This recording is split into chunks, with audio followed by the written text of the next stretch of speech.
O fel lhe dão por bebida, sobre o madeiro sagrado. Espinhos, cravos e lança ferem seu corpo e seu lado. No sangue e água que jorram, mar, terra e céu são lavados. Ó cruz fiel, sois a árvore, mais nobre em meio às demais, que selva alguma produz, com flor e frutos iguais. Ó lenho e cravo tão doces, um doce peso levais. Árvore, inclina os teus ramos, abranda as fibras mais duras, a quem te fez germinar, minora tantas torturas. Leito mais brando oferece ao santo rei das alturas. Só tu, ó cruz, mereceste suster o preço do mundo e preparar para o náufrago um porto em mar tão profundo. Quis o cordeiro imolado banhar-te em sangue fecundo. Glória e poder à Trindade, ao Pai e ao Filho louvor. Honra ao Espírito Santo, eterna glória ao Senhor, que nos salvou pela graça e nos remiu pelo amor. Este é o canto do hino da oração das laudes, no dia de hoje, na sexta-feira da Paixão. Hoje que é um dia dedicado ao silêncio e à oração, que devemos buscar rezar um pouco mais do que já somos acostumados, guardar um pouco o silêncio, evitar as distrações deste mundo, para verdadeiramente poder focar e se aprofundar no mistério da paixão, morte e ressurreição de Jesus. E no dia de hoje existem muitos mistérios, muitos simbolismos que envolvem a paixão, morte e ressurreição de Jesus. Então, certamente não vai dar tempo de refletir sobre todos eles. Eu até fiz uma lista com alguns pontos que eu quero passar de mais intenso para poder refletir. Mas se eu fosse refletir sobre tudo, ia ficar um vídeo muito longo, muito extenso. Então eu vou refletir sobre alguns desses pontos e eu pretendo, no ano que vem, continuar fazendo essas séries de vídeos na Semana Santa. Então, se esse ano eu tô falando sobre alguns pontos, ano que vem eu já vou falar sobre outros pontos. Em cada dia a gente tem muito a refletir, porque é um mistério inesgotável, né? Assim como Santo Agostinho passou a vida inteira querendo perscrutar e entender o mistério da Santíssima Trindade e nunca conseguiu, né? Porque é como se fosse a água, como se a gente cavasse um buraco na areia do mar, da praia, assim. A gente cava um buraco na areia da praia e vai entrando água, vai entrando água, vai entrando água. E quanta água cabe naquele buraco? Infinito, né? Então foi essa experiência que Santo Agostinho teve ao tentar desvendar o mistério da Santíssima Trindade. Então, certamente a paixão, morte e ressurreição de Jesus também é um mistério infindável. Mas a gente vai refletir sobre alguns desses pontos no vídeo de hoje. Acho que um dos pontos mais importantes para mim é o diálogo de Jesus e Pilatos, em que Pilatos fala, né, que ele tem o poder para salvar Jesus da morte. E Jesus fala, você tem esse poder porque esse poder te foi dado pelo alto. Te foi dado por Deus, né? Pelo meu Pai. Porque Jesus, ele deu a sua vida por amor a nós. Ninguém a tirou. Então tem aquela passagem, né? Ninguém tira a minha vida, eu a dou livremente.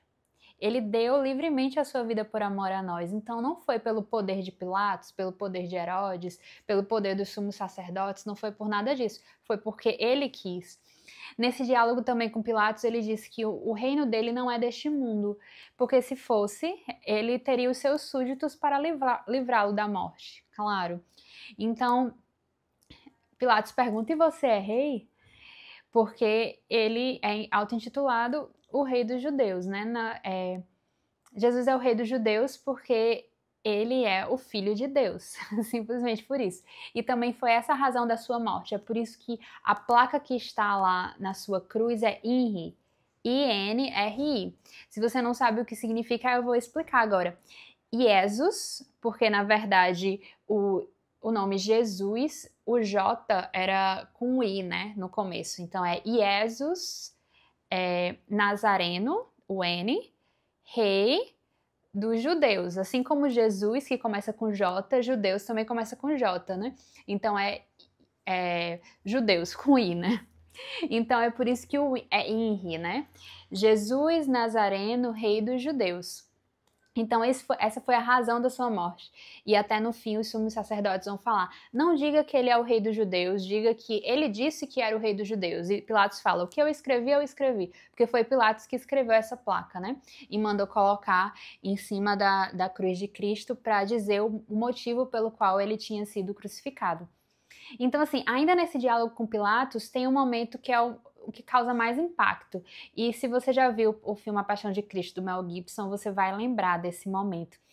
Em que, acho que são 2 momentos em que olham para Jesus e que você diz, meu Deus, como eles não conseguiram ver que... Enfim, eu vou falar para não dar spoiler diante disso. Jesus fala, né, e foi para isso que eu vi, para revelar a verdade, né? E aí Pilatos pergunta o que é a verdade. Tem algumas traduções que mostram o que é verdade, mas eu acho que ficaria mais o que é a verdade. Porque só existe uma verdade. Quando você fala o que é a verdade, você está admitindo que só existe uma verdade. E eu sei que nos tempos de hoje tá meio difícil de acreditar que só existe uma verdade, mas é fato.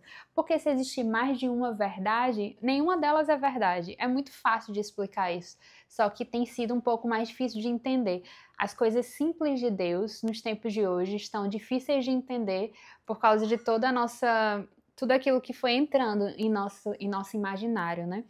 Mas Pilatos pergunta o que é a verdade para Jesus e Jesus fica em silêncio, porque ele é a verdade.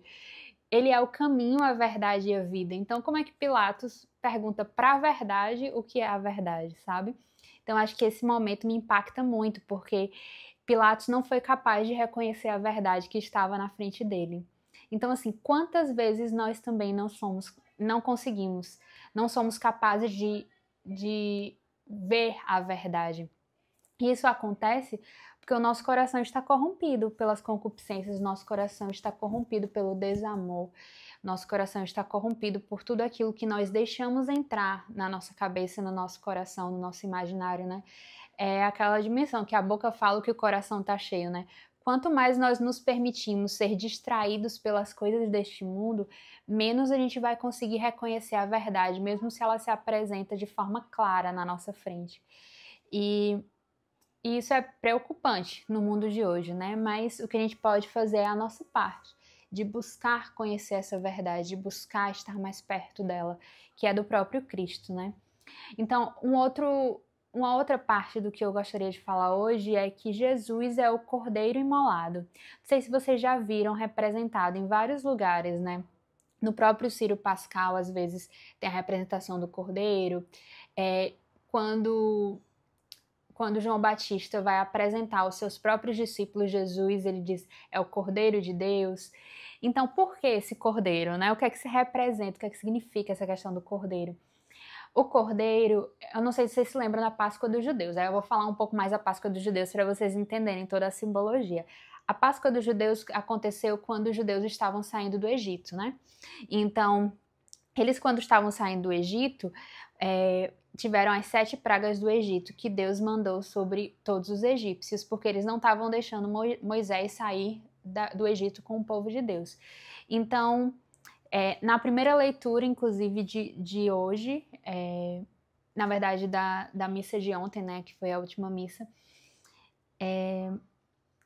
mostra literalmente esse momento, né, em que Jesus pede para que se pegue um cordeiro de 1 ano, macho, e que ele possa ser sacrificado, né, e tudo, e a família inteira vai comer esse cordeiro e vai passar o sangue desse cordeiro nas portas das suas casas, para que a praga do Egito, que vai matar todos os filhos primogênitos, não entre naquela casa, que passe direto, né? Então, assim, naquele dia, o cordeiro imolado, um cordeiro mesmo, salvou os judeus da morte corporal, né?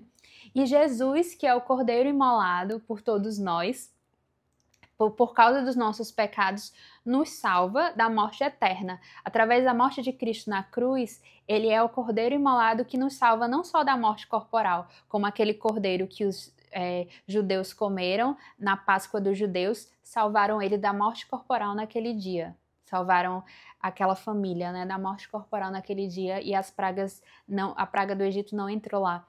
Mas o Cordeiro de Deus, que tira o pecado do mundo, Jesus, nos salva da nossa morte eterna.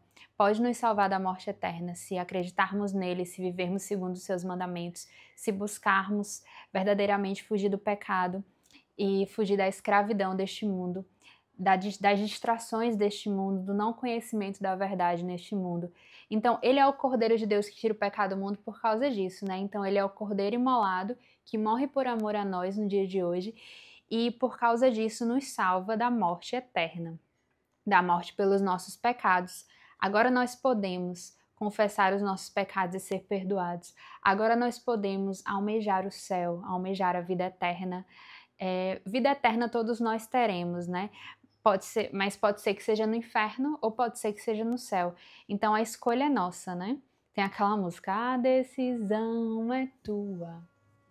A decisão é tua.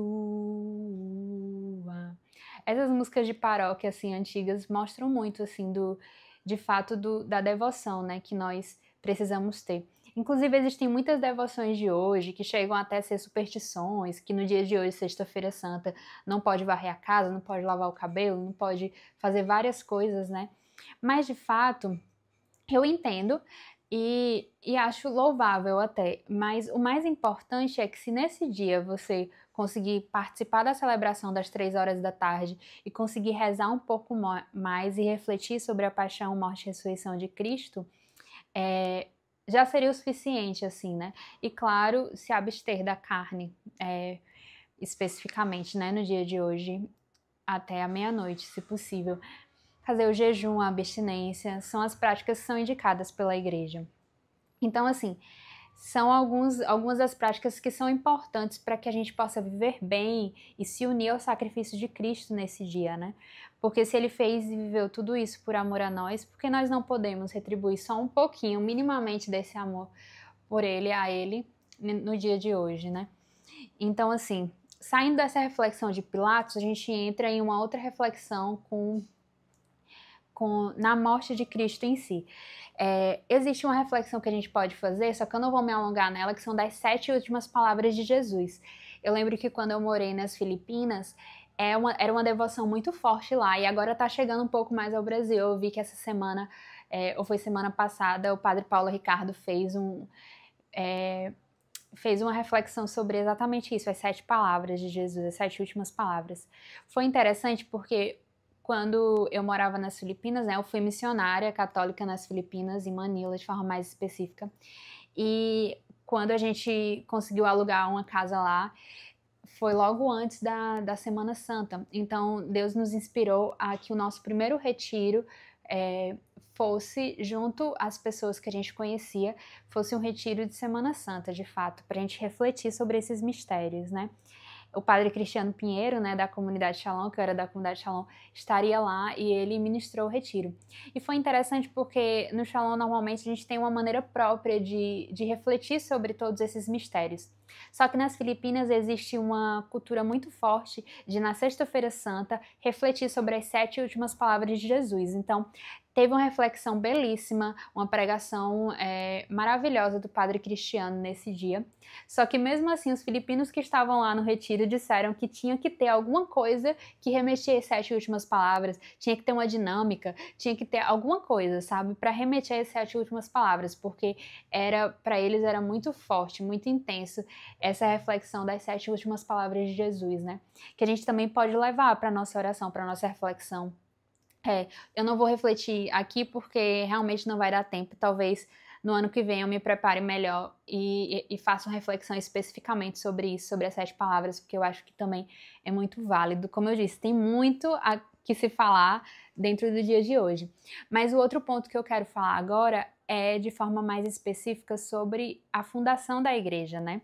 Então muita gente não sabe, mas hoje foi o dia que foi fundada a Santa Mãe Igreja, a Igreja Católica Apostólica Romana.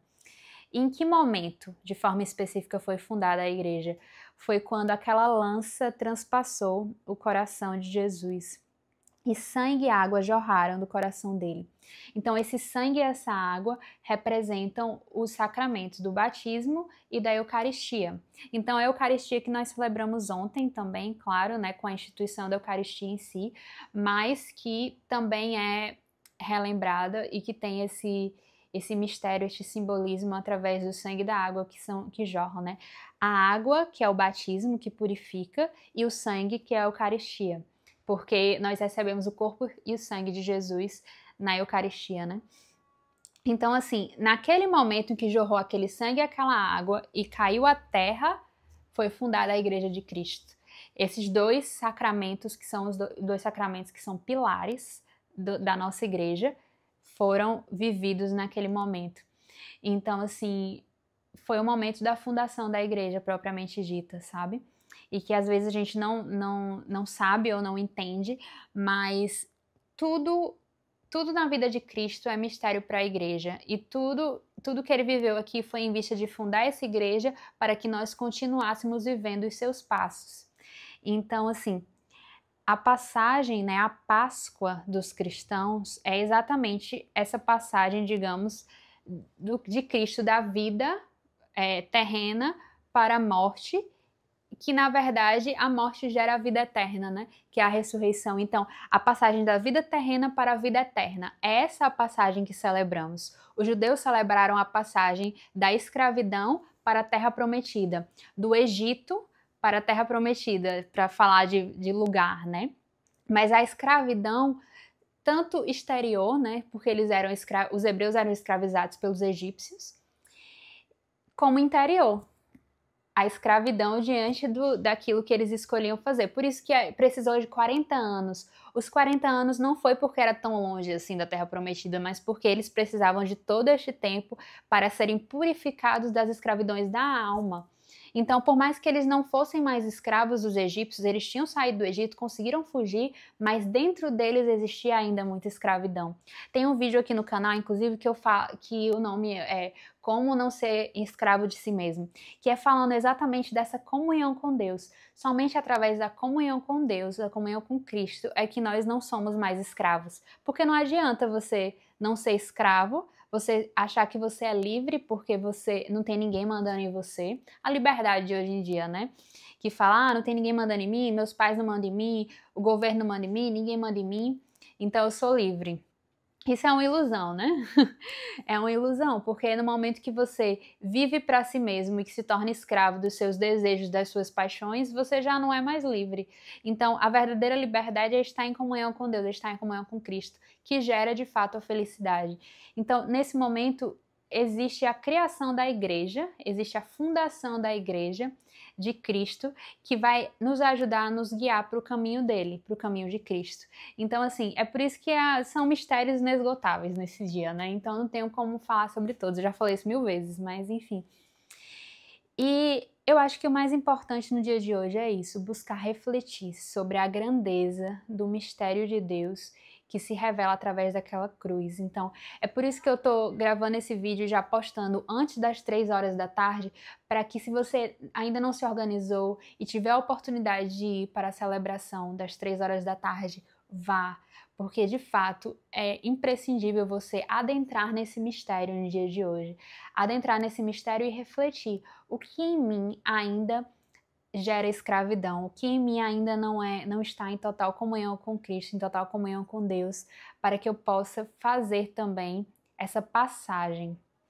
E aí, só para finalizar o vídeo de hoje, eu queria falar dessa questão da Páscoa dos judeus, né? Como eu já falei em outros vídeos anteriores, dentro dessa reflexão, a Páscoa dos judeus se celebrava no sábado. Então, por isso que você vai ver na palavra que eles quebram as pernas dos dois ladrões que tinham sido crucificados junto com Jesus, só que eles não quebram a perna de Jesus, porque na verdade eles queriam, quando você quebra a perna, para a pessoa morrer mais rápido, porque eles não poderiam ter esses corpos lá nas cruzes no dia da Páscoa, porque no outro dia, né, quando é a noite de sexta-feira, Jesus morreu às 3 horas da tarde, né? Porque ele foi crucificado um pouco de tempo antes e realmente morreu, faleceu, porque ele já tinha perdido já muito sangue e tudo, então ele morreu antes dos outros dois que não foram flagelados. Então os outros dois ainda estavam vivos, só que às 6 horas da tarde, para os judeus, já é o sábado, então já seria a Páscoa. Então eles teriam que garantir que até às 6 horas todo mundo já estaria morto, eles já teriam tirado todo mundo das cruzes para ir para casa para celebrar a Páscoa dos judeus. Então, a Páscoa dos judeus é celebrada no sábado e a Páscoa dos cristãos no domingo, porque o domingo é o dia da ressurreição, né? Então, essa é a diferença, porque como a gente sabe, o dia santo dos judeus era o sábado, né? É o sábado que foi o último dia, que Deus descansou, né? Toda aquela questão. E também por causa da Páscoa na época dos egípcios que fugiram, né? Para a Terra Prometida. Então, essa é a nossa esperança, né? De que na ressurreição de Cristo nós também ressuscitaremos e se nos transformaremos, teremos uma vida nova. Eu disse que ia finalizar, mas eu lembrei de outra coisa aqui. Como eu disse, muita coisa, mas no hemisfério norte, a Páscoa, né? Esse momento, a Semana Santa com a Páscoa é celebrada na primavera, né? No começo da primavera. Aqui é o outono, aqui no hemisfério sul, mas no hemisfério norte é a primavera. E tem toda a simbologia também por trás disso, porque a ressurreição de Cristo traz uma nova primavera para nós, uma nova esperança. O que a gente precisa ter no dia de hoje, claro, a gente precisa sofrer com Cristo, mas o mistério da cruz não é desvinculado, não pode ser desvinculado do mistério da ressurreição. Então nós vamos sofrer com Cristo a morte dele por causa dos nossos pecados. A gente vai sofrer por causa dos nossos pecados, porque nós podemos ser pessoas melhores e vamos buscar ser pessoas melhores por perceber o quanto que Jesus sofreu por amor a nós. Então, precisa ser essa a nossa reflexão no dia de hoje. O que em nós pode melhorar para apressar a volta de Cristo, né, na parousia. Então, assim, essa nova primavera que Cristo traz através da sua morte e ressurreição é a esperança para nós, é a esperança da vida eterna no céu, de poder, depois que terminar essa vida terrena, essa vida mortal, segundo Santa Teresa, o nosso tempo nessa terra é uma noite mal dormida numa pousada michuruca, se a gente comparar com como vai ser a nossa vida no céu. Então é isso que a gente precisa ter nesse dia. O que é que eu posso fazer? Como eu posso agir? Quais pecados eu devo deixar para poder ir para o céu e viver a verdadeira vida, a vida eterna? Então essa primavera da nossa alma, do nosso espírito, que precisa existir no dia de hoje. Essa esperança, esse sofrimento com Cristo pelos nossos pecados, unido à esperança na ressurreição dele. E aí, sobre a esperança, a gente vai falar um pouco mais no vídeo de amanhã, do Sábado Santo. Então, espero que vocês estejam gostando. Aqui embaixo tem o link para os outros dias, tem a playlist, né? Que desde o Domingo de Ramos eu fui fazendo essa reflexão sobre cada dia, o mistério de cada dia dentro da Semana Santa. Espero que vocês estejam gostando e não se esqueçam de ir para a celebração na paróquia mais perto de você, às 3 horas da tarde, em alguns lugares é às 2h30, em outros às 3h30, mas veja em algum lugar para poder participar dessa celebração às 3 horas da tarde. E até amanhã.